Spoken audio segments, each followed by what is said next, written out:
You okay, little brother? Oh, just dandy. Except I have no character for the next episode to talk about.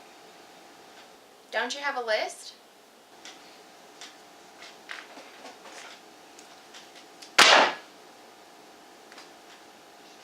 So, what's the problem? The problem is, after taking a closer look at the list, I realize I have a slight problem. What? Total sausage party. I have hardly any memorable female characters, and the few that I do have are memorable for being, well... What?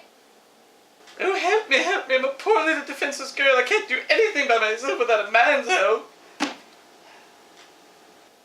Ah, I see. Yeah, I mean, I don't have a problem with that. That kind of character serves a purpose in many different types of stories. But I want to talk about a good, strong female character. The kind of action girl who can kick ass with the best of the guys. So, what's so hard about that? I can't think of any. Oh, come on. There's plenty of those. Oh, really? Name 5. Xena, Hermione Granger, Celine from the vampire movies, the girl with the slick back hair in the Matrix movies. Is something wrong with me? No, you just haven't paid much attention. Ah. But that still doesn't solve my problem. At this point, I have no one to talk about, and the only option I have left is to talk about someone I already know a lot about. I can't do any research now. Well, that's your problem. Me and George are going to watch Buffy the Vampire Slayer. Aren't we, babe? Uh-huh. You're welcome to join us if you want. Nah, I don't want to intrude. It's no problem, right, babe? Sure. Right. Okay, maybe it'll give me an idea.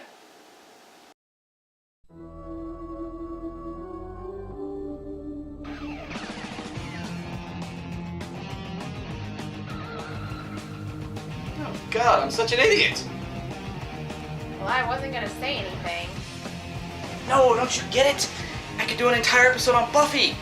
I mean, there's so much material there, the episode practically writes itself. How could I have not seen this the first time? I gotta go! Your brother's a weirdo. I know.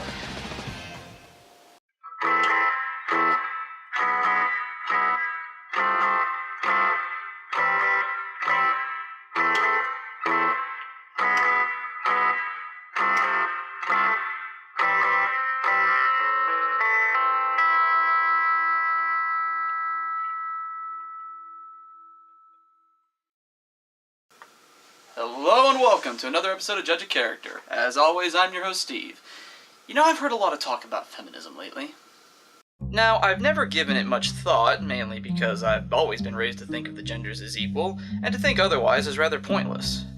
Sadly, that way of thinking is still present even in this day and age, and it shows.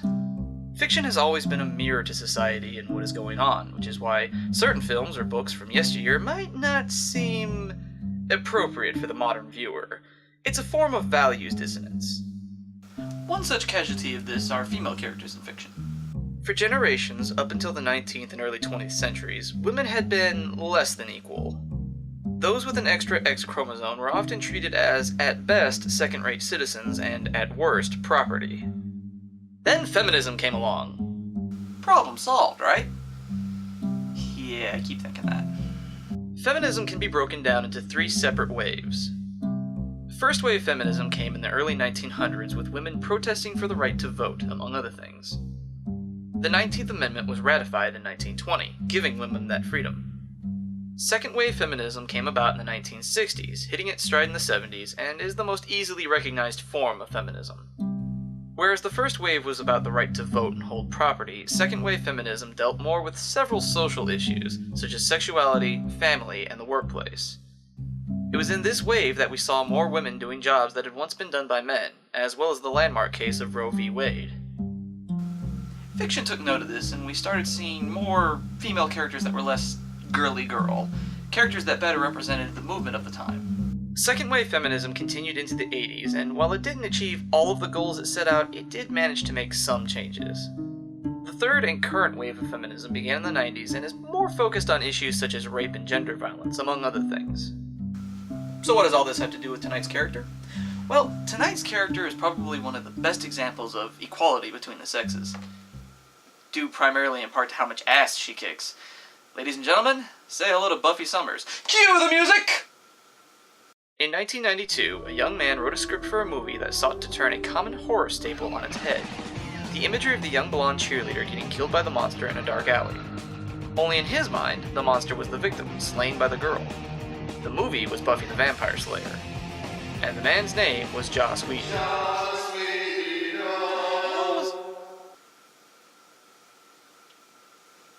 Joss Whedon. Oh, I do hope that's not gonna be a thing. Joss Whedon's film was about a young girl named Buffy Summers, an average high school student with a not-so-average life. Buffy is the Slayer, the latest in a long line of women who's charged with defending the world from the evils of the supernatural, primarily vampires, all while balancing the normal trials and tribulations of a teenage life. The movie was somewhat successful, but it's a far cry from the series that followed later. Part of the problem was that the original script written by Whedon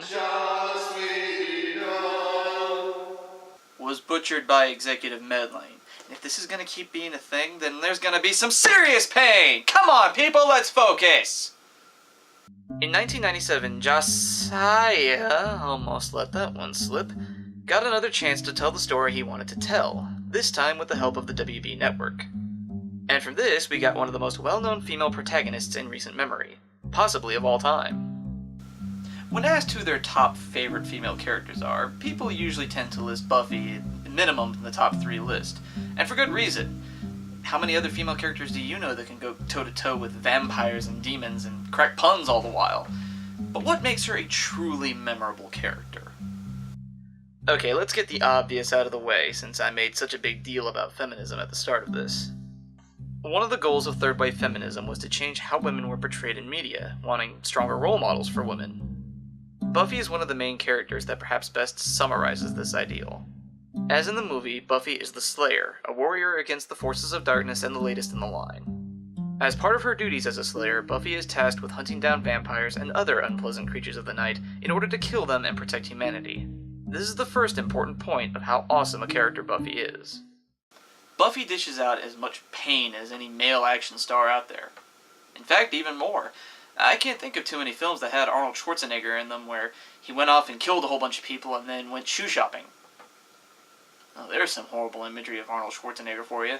Him shoe shopping? God, what could be worse than that? No! I'm like getting the feeling of coming in the gym, I'm getting the feeling of coming at home, I'm getting the feeling of coming backstage when I pump up, when I pose out in front of 5,000 people, I get the same feeling. So I'm coming day and night. Oh God! Get the brain bleach! My eyes! Oh! Gah.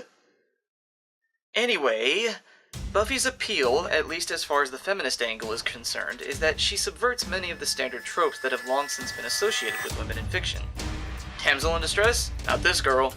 Needs a man to define her as a character? Hell no. Buffy Summers stands on her own, relying on none of the traits that have been so common before. But that can't be the only thing about the character that makes her memorable, right? As a matter of fact, no. There's much more about the character that makes her awesome. First up is her personality.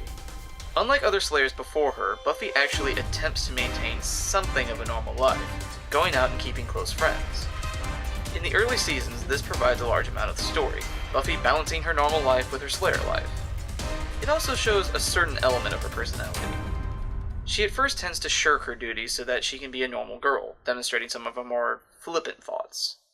But like any well-written character, Buffy grows out of this. As the show progressed through seasons, Buffy took to the Slayer role with a more serious attitude, and while she did still have to deal with real-life issues, she did eventually learn to balance them. Kind of. In fact, her personality becomes somewhat darker as time goes on, especially after she dies and is resurrected. Yes, at one point Buffy died. Actually, twice. But this time was at the end of Season 5, which everyone thought was going to be the last season. Then Season 6 happened, with Buffy still dead. Yeah, real nice writing there, Joss. Don't! Really? This is gonna keep going. Great. You see, Season 5 was originally meant to be the series finale, but the show was still very popular, but the WB didn't want to keep it around. So when the show came back for Season 6, it was moved to the UPN network, where it would stay until the end. Since this was meant to be the series finale, Buffy died at the end, having sacrificed herself to save the world. When Season 6 began, the first episode centered around her friends attempting to bring her back from the dead. They succeed, but Buffy has changed. She's much less aloof and much darker, depressing even. We learn later that Buffy had actually gone to heaven, and when her friends brought her back, they pulled her out of it. And wouldn't you be depressed after being ripped out of paradise? This kind of development is always a welcome thing to see in any character, as it keeps them from becoming too stiff and two-dimensional, kind of like cardboard. Or like Edward Cullen, who Buffy totally would have slayed. Woo! 1 point for me! But in all seriousness, the personality of Buffy is one of the elements of the character that keeps us coming back. When we see her kick some vampire ass, it makes us feel awesome. When we see her deal with some of the tragedies of life, such as losing her mother, it makes us sad, maybe even to the point of tears. She draws us in and keeps us involved with the show, something any good character should do. But what's the main character of a show without a supporting cast to support them? And Buffy has got one hell of a cast. Between Anthony Stewart Head as librarian/Watcher Giles and the ever-beautiful Alison Hannigan as sexy lesbian witch Willow, in addition to the rest of the cast, Buffy the Vampire Slayer has a cast that works great off of each other and provides a deeper immersion into the show and the universe it lays out for us, the viewers. When watching the show, you really get a feel for how they all interact with each other, whether it's the alpha bitch Cordelia complaining about Xander, or Willow and her girlfriend Tara being all lovey-dovey. Ah, Alison Hannigan, you and your fiery red hair have caused me many a sleepless night. What? I got a thing for redheads. Mind your own business. Buffy's supporting cast not only fleshes out the show, but also Buffy herself. I've said before that Buffy's personality is one of the things that makes her an interesting character, but it's through the other cast members that we see this. In the later seasons, as Buffy's personality gets darker, how she reacts to those around her is a reflection of the change. After being resurrected in the beginning of Season 6, Buffy tended to be quiet and withdrawn around the friends she was previously close with. This is a result of being dragged out of heaven and the depression that accompanies it. This makes her such a dynamic character in that she changes as time goes on, reflecting how we ourselves grow up, much as the character herself is doing. Of course, no one is perfect, not even teenage superheroes, and Buffy Summers has her faults like any other human being out there. A well-developed character has faults, and Buffy has a few. Easily the biggest one is her habit of keeping secrets from others. At first, she has reasons to do so, namely not getting others dragged into her problems and therefore getting hurt. But in later seasons, Buffy's secret-keeping would just end up biting her in the ass more often than not. Sorry, Buff, but when your team includes a witch that frankly is more powerful than you, 2 vampires, and a couple of actual competent humans and demons, the secret-keeping is more of a hindrance than a help. In addition, there was a certain tendency to get real mopey and all poor, pitiful me, which only caused more problems when she'd end up avoiding her duties because she's depressed. Okay, we get it. You've been through some shit, don't get all emo on us. Like Edward Cullen from Twilight, booyah, that's Steve 2, Twilight 0, kiss my ass, Stephanie Meyer, oh hoo-hoo! Sorry.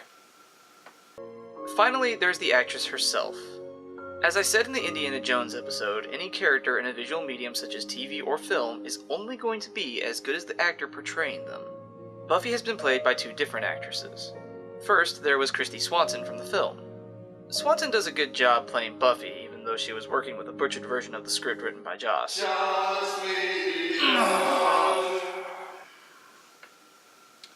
But more easily known is Sarah Michelle Gellar, who will for always and ever be known as Buffy.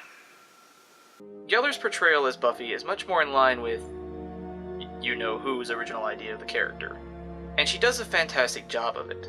Gellar was more than capable of embodying the spirit of the character, giving her the right amount of snark and sass when needed. There's no doubt that Gellar was more than right for the role, since we will forever after associate her with the character. even after 2 turns as Daphne Blake in the Scooby-Doo movies, which I have absolutely no opinion about whatsoever.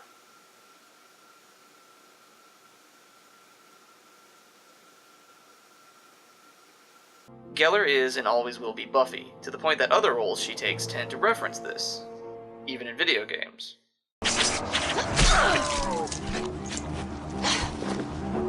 Let's slay some stiffs.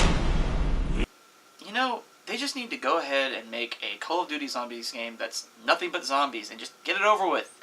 The fans will be a lot happier, I know I will. Well, that was rather non sequitur, so with that, let's just go ahead and wrap this up, shall we? So what makes Buffy a memorable character? Buffy is a very well-rounded, well-written character with defined traits and a personality. She's also a hero in more ways than one. She's the obvious hero of the show, but she's also a hero in real life. Buffy Summers showed young women everywhere that being a girl doesn't mean being weak. You can have a vagina and kick plenty of ass all the same. In fact, the entire show is all about female empowerment, from the main character and supporting cast to the mythology itself, wherein the Slayer is always a woman. There's a good reason the show lasted as long as it did, and then continued on in comic book form. Buffy Summers is one of the greater female characters to come along in recent years, and it's all thanks to Joss Whedon. And that was Buffy Summers! I'm your host, Steve, reminding all of you out there to stay in character. Now, if you don't mind, I'm gonna see if I can make angels bleed. Joss Whedon. There you go. Sons of bitches, come here. Don't run! Don't run! Get back here! Interrupt my video, huh? I'm gonna shove those wings right up your ass!